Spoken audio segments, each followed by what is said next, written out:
Hi, my name is Tolulope Theresa Gbenro. I am a social impact consultant from Nigeria, and today I'm going to be running you through the course outline or modus operandi for the Youth Advisory Board course that I have created.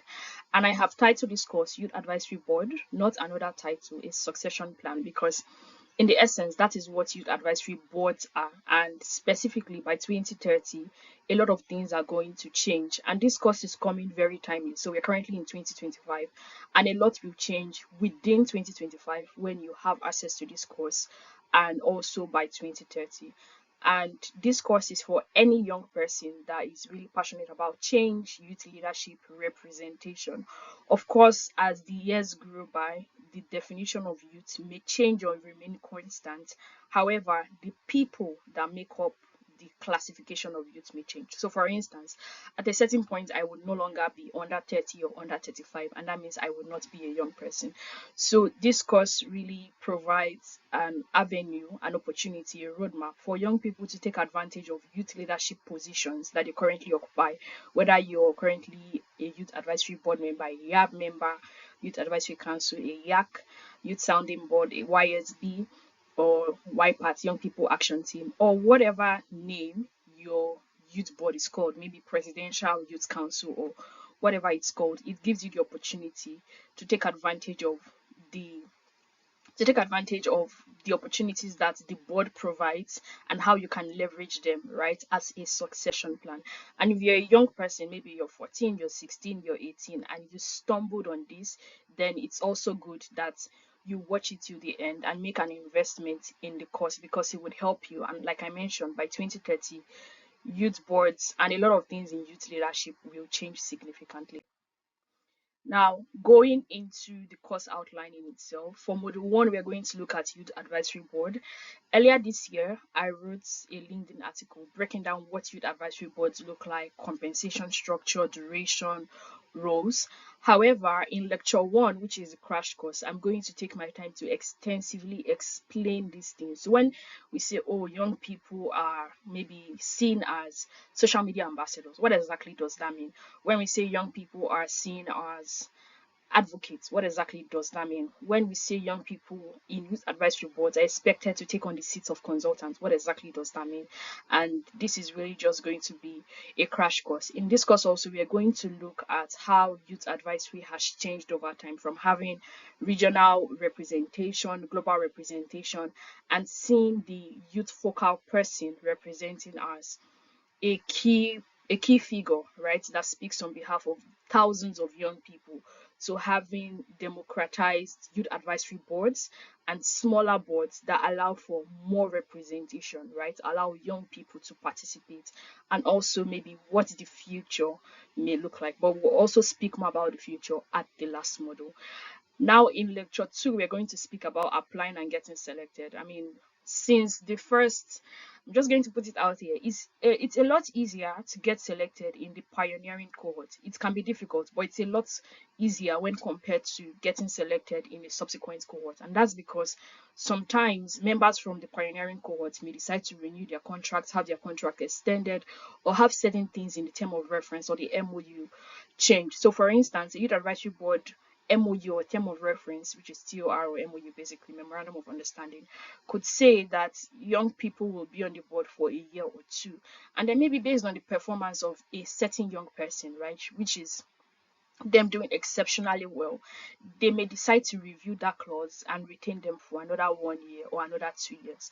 So that means the region that they are representing, or the particular class of young people they're representing maybe Africa, Asia, Europe, America, or they're representing young people in energy, young people in climate, young people in agriculture, young people in health.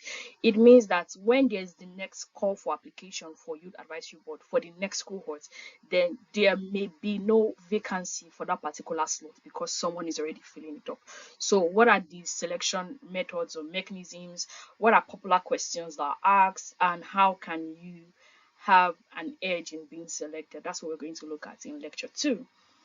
After that, we're going to look at Module 2, which is a very, very important component. So we're going to look at youth tokenism and meaningful youth engagement. Like I said earlier, youth representation has changed drastically in this current decade, and now you have events, global dialogue, global diplomatic settings being rated on so many things. For instance, one, the policies that were made, the changes that happened, maybe something controversial that happened, how inclusive it is in terms of PWID and other demographics in terms of inclusivity, right? Is it inclusive of indigenous people? Is it inclusive of various tribes and communities and all of that? And also, is it youth friendly? So, for instance, you may hear a certain conference of party was called or described as the most youth friendly so far, or a certain one was described as not youth friendly. However, with the growing increase in representation of young people in leadership positions, and with more youth representation of opportunities, there has been a rise in youth tokenism. So we're going to really understand when we say meaningful representation, does having a young person there actually mean that young people are represented, and in what ways should meaningful representation or meaningful youth engagement look like? So that's what we're going to cover in Module 2, which I think is very, very important. Whether you're a young leader or you're currently in a youth board, you're about to get into it, I think it's something that young people really need to understand, so that we don't end up celebrating bare minimum efforts as something outstanding. Coming into Module 3, we are going to look at power dynamics, which is very important. From my experiences this year, I came up with something which, feel free to quote me, is really just saying opportunities. There are opportunities that allow you to grow, and there are certain opportunities that leverage on your growth to propel you forward. And this has made me to take my time to understand power dynamics, which is something I've actually been studying for the past 2 years in the way I handle my teams and delegation. It's popular and common to have 20% of people in the team do 80% of the work. So regardless of how competent, how amazing, how outstanding you are as a young leader, when it comes to teamwork, the 20-80, the Pareto's principle always somehow finds a way of playing out. And that's why we're going to start by talking about teamwork and effective delegation. Also, within youth boards, youth governance structure, and any group, as long as leadership, power, and diplomacy is involved in that conversation, there's usually some kind of dirty political play. So it's common to see certain people want to be the head, right? You want to be president because not because you want to serve, but because you want to oppress people. You want to be president or vice president because you think it allows you to get more opportunity and be in the face of people. So we are also going to talk about governance structure in lecture 2, which is really saying how do we ensure that the youth advisory board members, their welfare are taken care of internally among themselves? How do you choose a leader?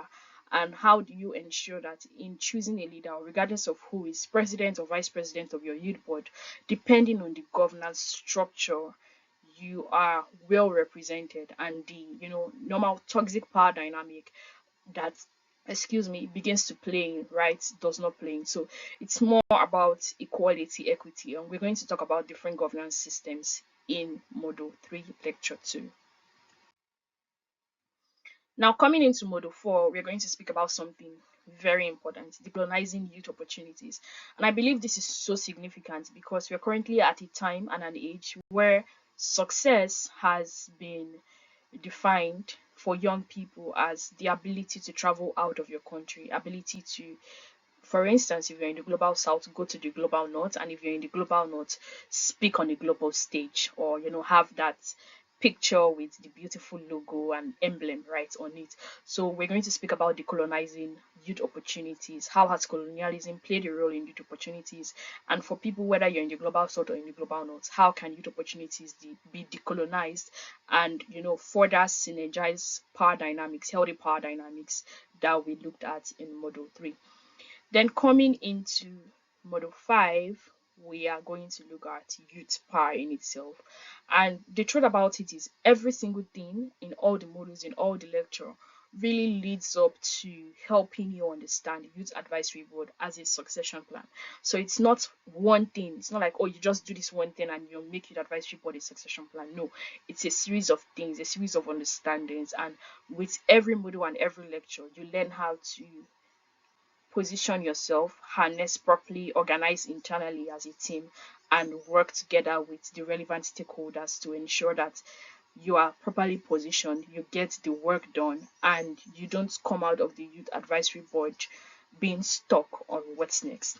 So first, we're going to speak about personal branding from a place of, self-identity, and then further on, we're going to speak about professional branding and personal branding, and how your personal brand and your media presence plays a very key role also in the selection, but also in the work that you do as a Youth Advisory Board member, and in ensuring that you finish well, right? And you make the Youth Advisory Board a healthy succession plan. So this module is super, super important to some of the key themes that we are going to be looking at. And there would be a short practical on how to use LinkedIn and how to optimize LinkedIn to build a healthy personal brand. But that is not the core. That's like an after, right? Because you can't I like to say you can't cover something that is rotten or smelling with a beautiful gift wrap. You have to build the substance, and that's where the actual personal branding comes in before we speak about the media coverage and all of that. Now, in the second part, we're going to speak about strategic positioning and community building, which is also important. Like I quoted earlier, there are opportunities that allow you to grow, and there are opportunities that leverage on your growth to provide more opportunities.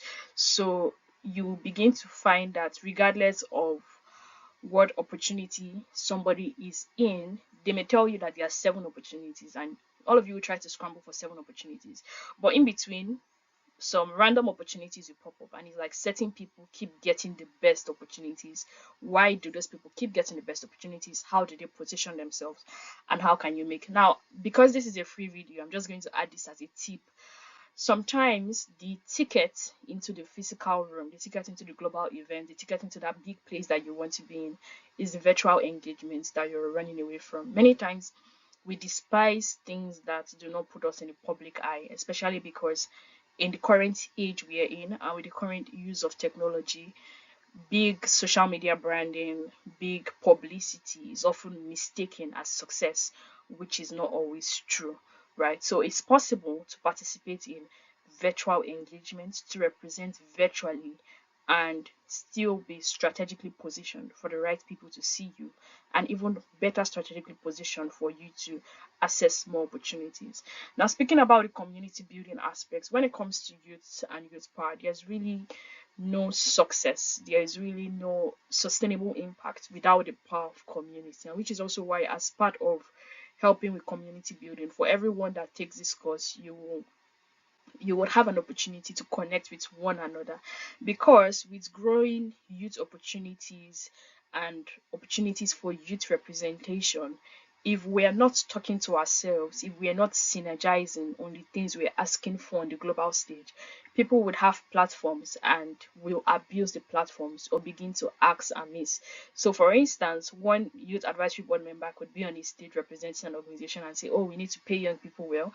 Another person would be on their own stage and say, oh, we just need young people to volunteer, volunteer, volunteer. So there has to be a synergy and also a balance between young people. And part of the reason why young people are selected as youth advisory board members is also because of the power of community. Yes, so that also goes to say, which I will just speak about in later extensively in module 1 and part of module 2 and 5, that the community and the influence that you have plays a big role in your selection, right? Because you're making decision on behalf of people. And if you have a community of just 5 people and someone has a community of 500 or 5,000 people, then the voices they get represents more voices as opposed to the person that has just 5 people. So it's not again just about building numbers, right? But ensuring that people are carried along, people feel seen, people feel heard, and people feel valued, right? They know that this person is representing me and I'm comfortable with them representing me. There are some opportunities I see, and when I see the youth person, the youth representative, the youth focal person, I'm just very comfortable So I follow the work, I participate in consultations where necessary. And when I hear them say something on behalf of youth, I smile in my home or in my corner or in my office or in my country. And I feel safe that they are, yes, they are representing what I think also. So that also is super, super important. And of course, in Module 6, we are going to look at finishing well, which is just such a robust way to end the model.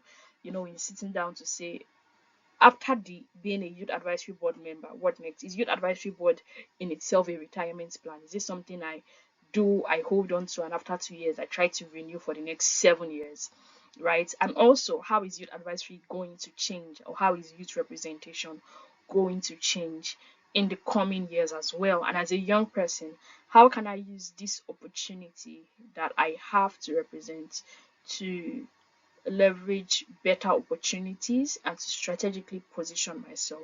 Because one thing we don't want is a situation where young people cry and say we need a seat at the table, and young people have a seat at the table. Whether they are given a seat at the table, they break the door, they break the window, they get in, or they build their own table from scratch.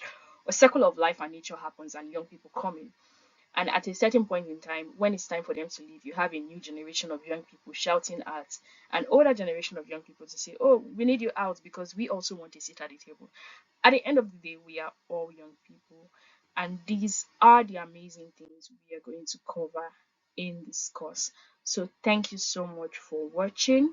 You can also check the comment segment for the link to follow the channel. So there's the Grow with the Oracle channel, where we are posting tips for students, core members, early career professionals, graduates, student leaders, youth leaders in the development space. And I can't wait to see you in the other modules of the course and hear your testimonials from taking the course. Bye.